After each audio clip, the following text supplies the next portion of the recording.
Wato idan za mu yi magana akan abin da ya faru tsakanin Barcelona da Atletico Madrid wanda ake cewa an yi fasha. Akwai abubuwa guda 2 zuwa 3.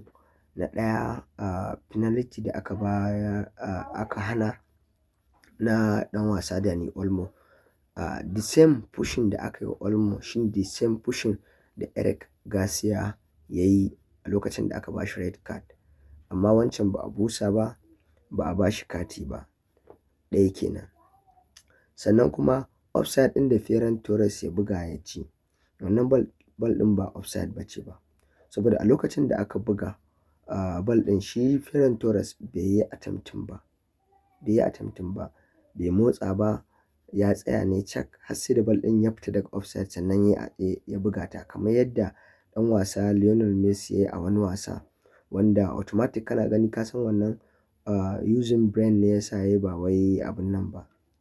So wannan shine na san manya-manyan dalilan da 'yan Barcelona suke complain cewar akan cewar an yi musu fasha. So amma maganar gaskiya wannan wasan ya lugudan wuta, an yi lugudan wuta tunda har jini an fiffitas. Kowane team an fitar masa da jini. Sannan shi kuma Raphinha yake cewa wannan kamar fashi ne. Wannan fashi ne kawai an zo an yi musu fashin wasa saboda an yi amfani da referee a kowane wasa guda biyun da